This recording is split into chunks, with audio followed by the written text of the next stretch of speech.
Mbaniza ku Fadi TV akati kanina kusaba subscribing ate olakinga video okwekalakasa mu kibuga Kampala isaawa yonna kuwandiddamu ensonga evudde kuki details zonna zina isaawa eno wabula ngenda kusaba subscribing ate video ogimpereka like atosigalenga onfollowinga Fadi TV jimpana mawulire agabagatambula kusana ensonga eziba trending mu ggwanga lyaffe Uganda mbatumideko mwena abanfollowinga bakadama baffe abagenda okuyiya akasente manga gebweru mu ggwanga lya UAE mu ggwanga lya Saudi Arabia wali mu bitundu bya Dubai, Canada, Australia mwena batumideko mwe bali kumfollowinga mwe bali kwagala Fadi TV jinemba saba bambi mongere okumfollowinga mujja kwa mfuna ebisinga mwena bambi bakadama baffe abalungi abagenda kubanga amuyiya akasente nga obimanyi economy efuse economy mu ggwanga Uganda naye ate bisebisinga abambagamba nti economy eno ekoseza ensi yonna okutwaliza wamu naye Uganda abasinga Bannayuganda bagamba nti mu Uganda kisuse nnyo era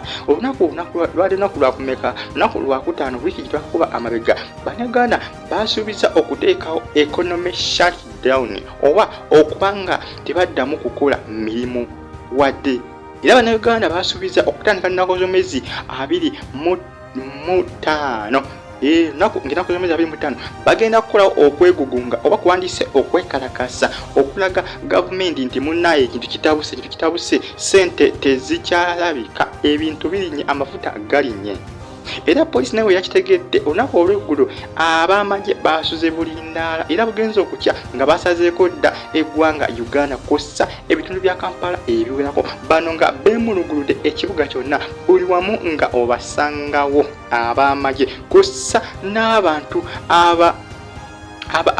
n'abapoliisi kossa nabo abakozesa emiggo bano aba military police bonna nga basazeeko kwegamba Kampala essaawa zino basirikale basazeeko okwerola Kampala yonna wabula sadiza wali erugogo ku bypass abaluseewo abavubuka abali batandise okulabika nga bakuma ebipiira polisi tebaganyiza bano era wabaluseewo kulwanagana wakati wa polisi n'abavubuka bano era polisi ekubye amasasi mu bbanga oluvannyuma ekkubo lisaliddwako erya Lugogo bypass lisaliddwako okumala akaseera akawerako nga polisi ekyalwanagana n'abavubuka bano bagezaako okugiwerekereza amayinja era polisi enako abavubuka beekutte babadde 15 bano badde bakumya ebipiira wakati mu kkubo eryo ng'era emmotoka tezikyatambula.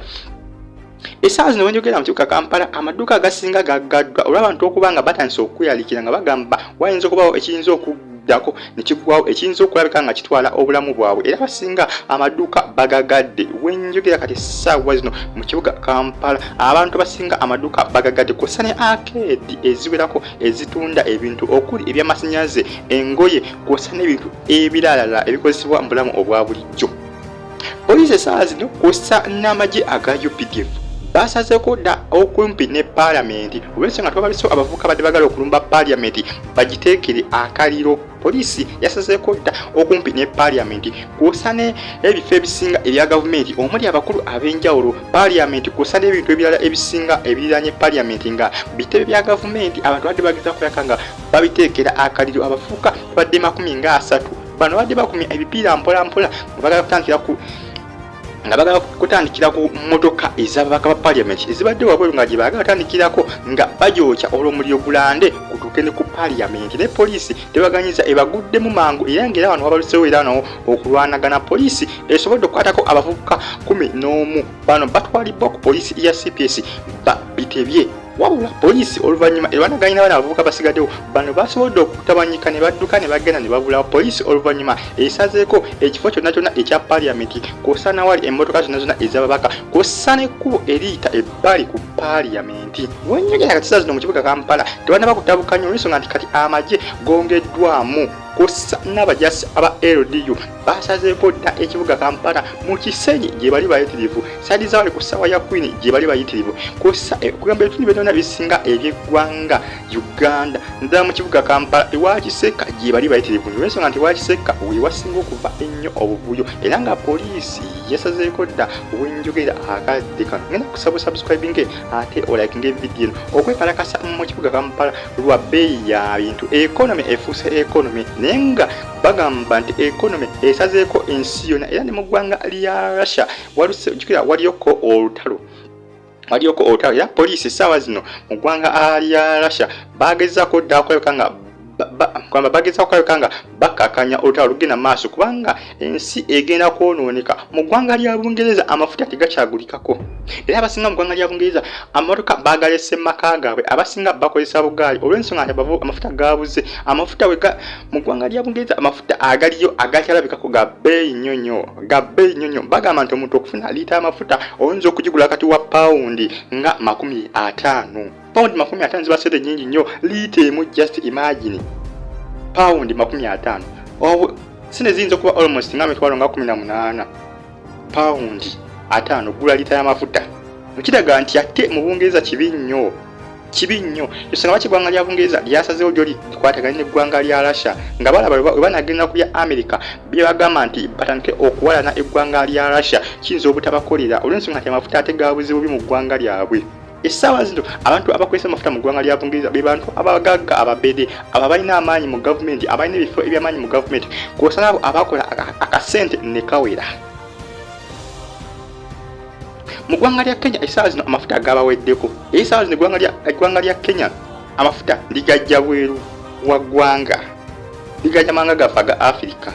Jjukira bazzeewo okuwala mu ggwanga lya Uganda olunaku lwa kumeka, olunaku lwa Saturday wiiki ewedde. Bano bazzeeko wano mu ggwanga lyaffe Uganda ne tubawayoko ku mafuta ne baddayoko mu ggwanga lyabwe. Eggwanga lyabwe kati likalu. Zonna petrol station ezisinga zagaddewo mu kibuga Nairobi olw'ensonga nti amafuta gabuze. Ekiraga nti eggwanga lya Russia lirina okubaako enkola gye likolawo eyinza okulabika nga ereetera ebbeeyi y'amafuta okuba nga ekomezebwa. Kubanga eggwanga lya Russia likyasinza okuba nga lifulumya amafuta ne ligasappulayinga okwetoola ensi eno yonna. Jjukira lyagwamu nnabe. Essaawa zino olutalo terunnaba kukoma, lukyagenda maaso mu ggwanga lya Russia. Naye nga ekyokolebwa kiri kimu kyokka, kyakoleka nga bakomya olutalo. Awo embeera ejja kubeera, naye bataakola ekyo embeera yakweyongera okusajjuka olw'ensonga nti Russia ensi yonna weyimiridde okulabika nga efuna amafuta. Musubscribinge bagita Fali TV nyimani updates zinavali buli kade buli ssaawa. Okwekalakasa mu kibuga Kampala kwanditandikawo essaawa yonna. Bannayuganda batasobola nga beekyawa.